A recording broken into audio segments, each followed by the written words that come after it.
Otep à tous, bien-aimés frères et sœurs. À la tribune des Nations Unies, lors de la 79e session de l'Assemblée générale, le représentant du Maroc a attaqué l'Algérie. Il a accusé directement l'Algérie de deux choses.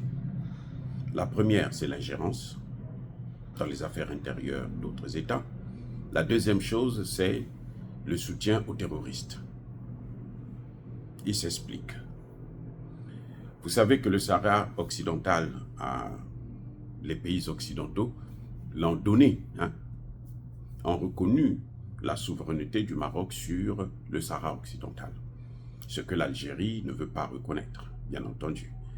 Et donc, l'Algérie continue à faire des bras et des mains pour essayer de voir comment ils peuvent boycotter cette affaire, boycotter le Maroc, décourager le Maroc, et comment ils peuvent aider le Front Polisario pour pouvoir continuer à mener la guerre contre le Maroc. Donc ça, c'est en ce qui concerne l'ingérence. Je dis non, ça ne regarde pas le Maroc, c'est fini. C'est plutôt, ça ne regarde pas l'Algérie, c'est une affaire entre le Maroc et sa province. Voilà, les Occidentaux ont décidé comme ça, alors que l'Union africaine, c'est pas ce que l'Union africaine avait voulu. Deuxième des choses, d'ailleurs, en ce qui concerne l'ingérence, l'Algérie continue à passer tout son temps à observer, à venir faire des déclarations sur la politique du Mali. Eh oui. Et ça, le ministre malien, le vice-premier ministre malien, le colonel Abdoulaye Maïga, l'a dit aussi à la tribune des Nations Unies, a rappelé que ce n'est pas un problème de l'Algérie. L'Algérie doit s'occuper de ses affaires, parce que le Mali n'est pas une province de l'Algérie. C'est ce qu'il avait d'ailleurs dit à la tribune des Nations Unies. Il a dit le Mali n'est pas une province de l'Algérie. Donc, l'Algérie doit s'occuper de ses affaires, qu'elle laisse le Mali s'occuper de ses propres affaires. Nous sommes adultes, nous pouvons prendre soin de nos problèmes. On n'a plus besoin de l'Algérie. On n'a pas besoin de l'Algérie. Parce que quand nous avions eu besoin de l'Algérie, l'Algérie n'a pas fait ce que elle devrait faire en tant que voisin du Mali. Surtout que le Mali a aidé l'Algérie pour obtenir son indépendance. Le Mali a cédé ses terres, a cédé, sacrifié ses hommes pour que l'Algérie puisse obtenir son indépendance. Donc maintenant que le Mali veut prendre le contrôle de tout son territoire, eh bien l'Algérie est en train de faire tout un tralala pour accuser l'armée malienne, pour ceci, pour cela. Donc, ça chauffe entre le Maroc et l'Algérie actuellement.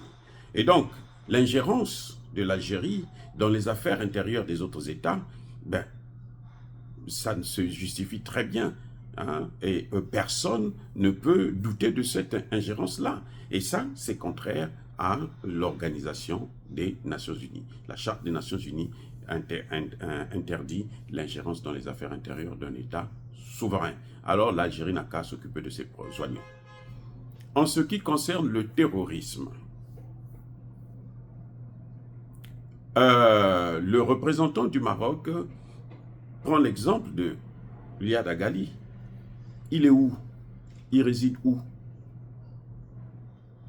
Il est l'un des terreaux le plus recherché de la planète en ce net moment. Il est recherché au Maroc, il est recherché dans le Sahel, il est recherché en Occident.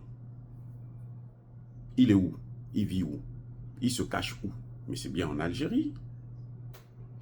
Vous avez vu ceux qui ont intervenu à Tinzaouaten. Ce sont lesquels? Mais ce sont des gens qui venaient justement d'Algérie. C'est depuis l'Algérie qu'ils se sont tous regroupés. Ils venaient de tous les coins où les Occidentaux les préparent, c'est-à-dire la Côte d'Ivoire, le Bénin, le Togo, le Ghana, la Mauritanie. Le lieu de rencontre, c'était en Algérie pour descendre à Tinzaouaten. Et donc, c'est ça que le Maroc est en train de dénoncer, à la tribune des Nations Unies. Ça s'est passé inaperçu, mais ça a été chaud entre l'Algérie et le Maroc. Et l'Algérie doit commencer à cesser, à stopper ces opérations. Parce que vous savez, je vous ai dit là, c'est pas plus tard que hier, que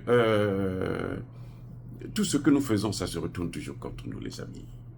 C'est-à-dire que j'ai pris plusieurs exemples. Hein, je veux encore revenir sur, par exemple, le Mali. Le Mali a aidé Alassane Ouattara, là, qui est en train de déstabiliser encore le même Mali. Le Burkina Faso a aidé Alassane Ouattara pour déstabiliser la Côte d'Ivoire. Aujourd'hui, c'est Alassane Ouattara, le même que les Burkinabés ont soutenu. C'est pas ce gouvernement, certes, Dieu merci, que ces gouvernements sont sortis de toutes ces manigances. Mais Blaise Compaoré, c'est ce qu'il faisait. Et voilà que ça se retrouve. Je vous ai pris le cas de la RDC. Mobutu passait tout son temps au temps du Zaïre de déstabiliser toute la sous-région. Et voilà que maintenant, c'est la RDC qui est déstabilisée. Ça fait maintenant plus de 30 ans que les Congolais ne respirent plus, notamment à l'Est, à cause d'un petit pays comme le Rwanda, qui est soutenu par les Occidentaux. Mobutu aussi était soutenu par les mêmes Occidentaux. Donc, je crois que l'Algérie devrait commencer à réfléchir, regarder un peu les vrais problèmes de l'Algérie et les régler loin de tous les autres États qui veulent se débarrasser de l'Occident, qui veulent obtenir affirmer leur souveraineté et rentrer dans la phase du développement. Dire cela, c'est inciter à la haine ou à la violence. Non, il n'y a pas. Colère V, Yamalem. Encore une fois de plus, soyez bénis, abondamment bénis par le Dieu des Kémités, par nos ancêtres angélisés. Mais que tous ceux qui persécutent le continent africain, le pillent, le déstabilisent, qu'ils soient noirs, blancs, chinois, arabes, juifs, indiens, qui qu'ils soient punis, maudits, foudroyés, neutralisés, écrasés, effacés par le Dieu des Kémités, par nos ancêtres angélisés. Vive l'Afrique éternelle. J'ai dit et j'assume.